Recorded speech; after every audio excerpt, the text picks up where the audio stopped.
लोहानी से भिवानी की तरफ जा रहा था अपनी इसी गाड़ी में अकेला। रास्ते में बाबा मेरे को मिला, इसने मेरे को हाथ दिया। मैंने अकेला बाबा सोच के कि इसको लिफ्ट दे दूं, बैठा लिया। बैठाने के बाद आगे जाके इसने मेरे को उस डेरा जो है, डेरे से 100-200 मीटर आगे इसने मेरे को गाड़ी रोकने के लिए बोला। तो मैंने, भाई बाबा जी थे, मैंने अपनी जेब मतलब 100 रुपये निकाल के इनका हाथ में दे दी। यूं मेरे तीनों बोलिया, बोले कौन से 100 रुपये? बोले तू बाबा ने थोड़ी देगा। इसने अपने जोड़े में तो 200 रुपये निकाले, इसने मेरे हाथ में रख दिए। मैं भगवान का दिया है कुछ है बाबा, मैंने 100 की जगह उसकी 500 रुपये वापस दिए। इन्होंने बोले इतना एडे गंगा दिखा दूं, भाई एडे वो करवा दूं। तो इसने वो 200 रुपये का जो नोट था जी, वो तो मेरे हाथ में था, और इसने वो जो 500 रुपये का नोट था वो ऐसे मतलब नूले मेरी तरफ देख, मैंने इसकी तरफ देखा और इसने मेरे नोट ऐसे करके और अपने मेरे हाथ में कहा हाथ कर। मैंने ऐसा हाथ किया और उसमें कुछ बूंदे इसने पानी की टपकाई। उसके बाद मुझे ऐसा एहसास हुआ कि मैं किसी सम्मोहन में हूँ। इसने मेरे को बोला, बोले मखा बाबा कोई बात नहीं, तेरे पैसे कैसे ले जाऊंगा? बोले आप फोन में तो होंगे, फोन में तो होंगे। मखा हाँ फोन में हूँ। बोले अल्लाह नंबर लिख, नंबर लिख। तो इसने मेरे को बोला, बोले क्यों नंबर है? वहाँ बता बाबा कितने? बोला जितना तेरा जी करे उतने दे दे। मैंने जी 21,000 रुपये की ट्रांजेक्शन की, 21,000 की ट्रांजेक्शन की। मैं बोले तेरा नाम का मैं वो लगाऊंगा, बोले ना भाई भंडारा बंडूरा करूंगा। बोले तू 30,000 रुपये और कर दे।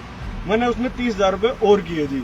जब वो दूसरी बार 30,000 के लगे तो मुझको ऐसा लगा कि मैं किसी सम्मोहन में हूँ। तो जब मेरे वो छूटा, इसने मेरी ये चैन पकड़ रखी थी। बोले क्या चैन दे दे। मैंने इसको ये बोला जी ये चैन मेरे माँ की और मेरी बीवी की है, मैं यह चैन तो बाबा मैं ना दूं। बोले गाड़ी दे दे। मान बाबा तू गाड़ी ले दे। कौन सी बाबा? इतनी देर में तो ये नीचे उतर गया। उसके बाद मैं चला गया वहां से। थोड़ी देर आगे जाके मेरे को जब ऐसा एहसास हुआ कि मेरे साथ कोई धोखाधड़ी हुई, तो मैं कहा ठीक है, मैं उसको जानता नहीं पहचानता नहीं। वो नंबर जो जिस नंबर पे किए थे, मैंने 1-2 बार उस नंबर पे फोन किया, वो नंबर किसी नहीं उठाया।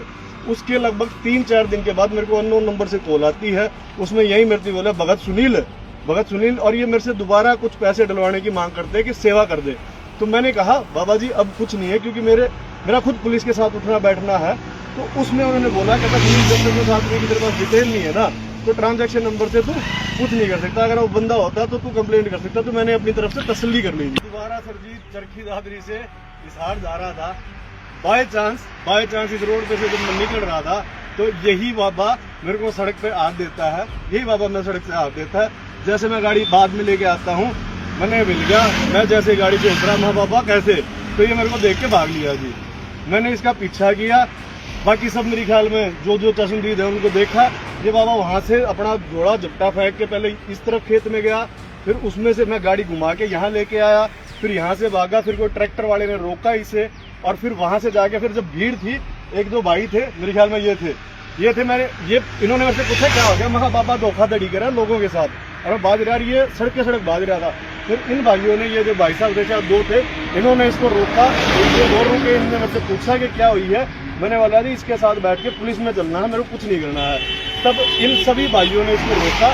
तो मैंने बताया 112 नंबर पे फोन की, और अब हम 112 का वेट कर रहे हैं। किस्मत थी कि दोबारा बाय चांस भगवान ने मेरे को इससे दोबारा मिलाया है। नहीं आज तक ये पता कितनों को लूट चुके होंगे। ये ऐसे ऊपर करना बाबा जी एक बार, ये ऐसे है जो धर्म का है ना, धर्म का दुरुपयोग करते हैं। धर्म के नाम पे है ना, असली जो बाबा होता है, जो अपने कान पढ़ा के भक्ति करता है ना, उनके ऊपर से विश्वास उठता है सिर्फ इन जैसे लोगों की वजह से। किसी भी धर्म का जो ये धर्म का ओढ़ना पहन के घूमते हैं और लोगों को सम्मोहित विद्या से या अपने मंत्रोच्चारण से या किसी भी तरह के सम्मोहन से देते हैं, उनसे बचे। मैं इसका भुगत भोगी हूँ, आप भी इनसे बचे। किसी भी से अगर कोई धर्म का वो देता है तो उससे बचे।